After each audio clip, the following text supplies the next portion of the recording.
Welcome to Drive the Daf, clear, structured explanation of the daily daf in 20 minutes. You can even follow in the car. Yoma Daf a test discusses what exactly is the size of a concise hagasa. The Gemara defines the amount that one needs to eat on Yom Kippur in order to be chayev kares, to be violating the Isser and get the punishment of kares, as a concise hagasa, which is a large date. The Gemara does not know what a large date is. The Gemara's question has a few questions about what we mean by a large date, and then the Gemara tries to see how that compares to a kibetza. Is it bigger than an egg, smaller than an egg, and a couple of proofs either way. So first of all, the Gemara says, Rav Papa asked the question, when we say a koseves hagasa, do we mean with the pit or without the pit? Now, even though the Mishnah said clearly with the pit, Rashi says that it could mean that the Mishnah meant that the date and the pit are of equal sizes, and therefore it's either one. And Rav Papa's question was, do we mean the date and the pit together, or do we mean the date or the pit? Now Rav Ashi had a different question. Rav Ashi said, when we say that the minimum size of a human bone to be a metame is the size of a barley, do we mean the barley with its shell on, and do we mean a dried barley or a fresh barley? So Mara notes, Rav Ashi wasn't bothered by Rav Papa's question, and Rav Papa wasn't bothered by Rav Ashi's question. Rav Ashi wasn't bothered by Rav Papa's question because the Mishnah specifically says koseves hagasa, a big date. A big date means with the pit.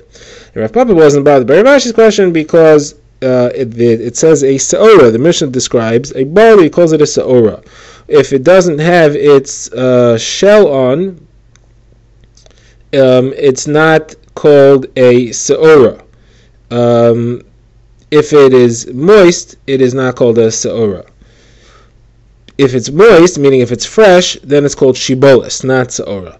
And if it is without its shell, it's called an ushla. So obviously it has to be dried with the shell on. Okay, now the Gemara wants to know what exactly is the size of a koseves. So the Gemara first brings the opinion of Rabbi Yehuda that a koseves is larger than an egg, larger than the size of a kibetza.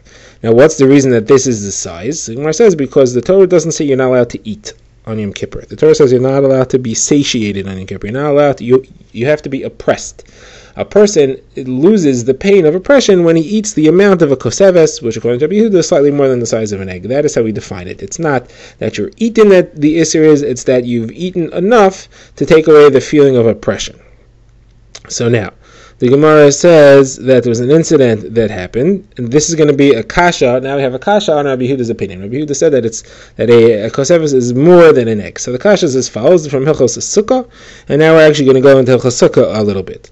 So the kasha is as follows. The Bryce is discussing Hilchos Sukkah, and it says as follows: that they brought Rabbi Yochanan ben Zakkai some soup to eat, and Rabbi Gamliel 2 kosvos, that's 2 times a koseves, and a pail of water. And they said, take it up to the sukkah, and the Bryce says not because the halacha is that this is a large enough shirt that it has to be eaten in the sukkah, but they wanted to be machmir not to eat even a small amount outside the sukkah. So you see here, 2 kosvos, 2 times a koseves, does not have to be eaten in the sukkah.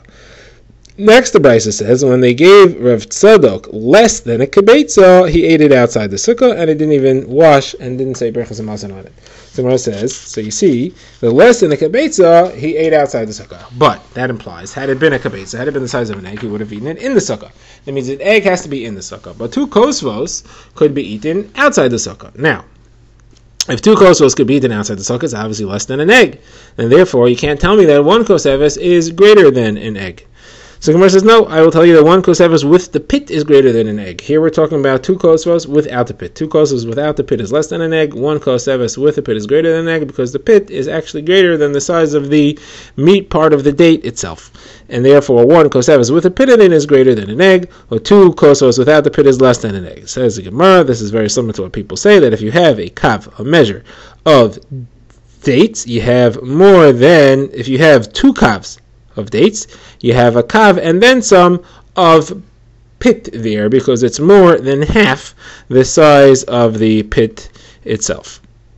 Now, Rava says, I'll tell you a different shot over here. This Mishnah has absolutely nothing to do with the size of how much is considered to be anything. The reason why they ate those fruits outside the sukkah is not because it was 2 kosvos is not enough of a size, is because it's fruit. And the halacha is that fruit of any size does not have to be eaten in the sukkah. So Gemara asks a kasha on that. The Gemara says, that Rabbi says, when we were learning Torah by Rabbi Elazar ben Shumua, they brought us figs and grapes, and we ate them temporarily we ate them as a snack, achilas aray, outside the sukkah. That implies only if it's eaten in a small amount, which qualifies as a snack, are you allowed to eat fruits outside the sukkah. But if you eat it in achilas keva, if you eat it in a big suda, then it has to be eaten in the sukkah. So you see, even fruits depends on the size. So Gemara says, no, you have to reread this over here. It's either, it means to say we ate it as if it was a snack, because all fruits are a snack. We ate it as if it was a snack. As any size meal snack, we ate it outside the sukkah because it's always a snack. Or you could read it that there was bread that was brought with it, and the bread was less than the minimum amount, and therefore the fruits, any amount, and the bread, less than a minimum amount, we were allowed to eat outside the sukkah. But for sure, the halacha is that fruits of any size are allowed to be eaten outside the sukkah. Now the Gemara says, I have another kasha on that. Actually, maybe it's a proof. I have a proof to that, because there's a brisa that says you have to eat, at least according to one opinion, 14 meals in the sukkah over the Sukkot holiday. And if you missed one, then you can fill it in by eating something called mine targima. Now, mina targima we don't define exactly, but the Gemara assumes mina targima is not fruits. So the Gemara says, if you are chayiv to eat fruits of any size, if there's a size of fruits that have to be eaten in the sukkah, so you could fulfill the mitzvah of eating in the sukkah by eating those fruits. So why do you have to go eat mina targima in the sukkah? Go eat fruits in the sukkah. So obviously there is no size of fruits eating in the sukkah that qualifies to fulfill this halach. So the Gemara says, no, mina targima means fruits.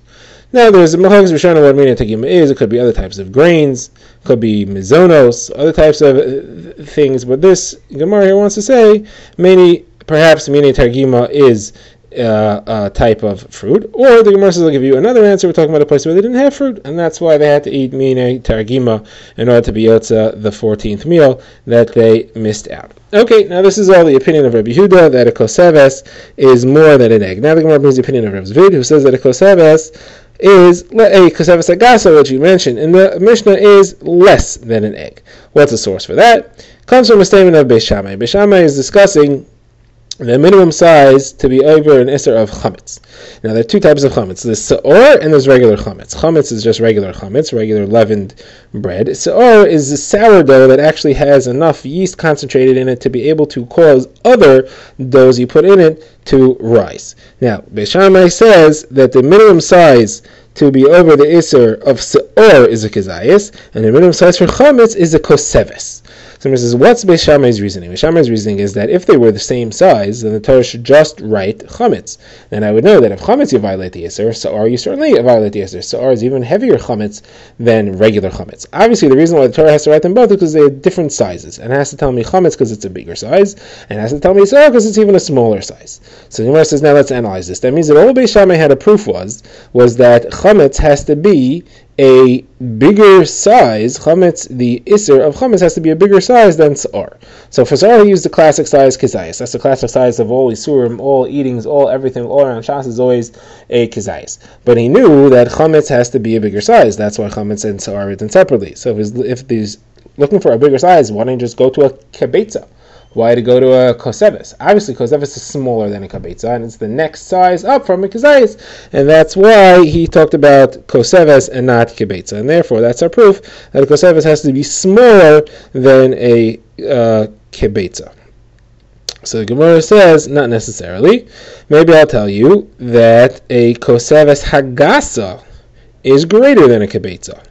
Here he was talking about a regular koseves. He didn't say koseves agasa, so the regular koseves. So this koseves that he mentioned, that is actually equal in size to a kibetza. Now, koseves agasa will be greater than a kibetza. Not like you say that a koseves agasa is less than a kibetza. Now your question is, if he was talking about a koseves and it's equal to a kibetza, why don't you just say kibetza, which is the more common measurement used all around Shas?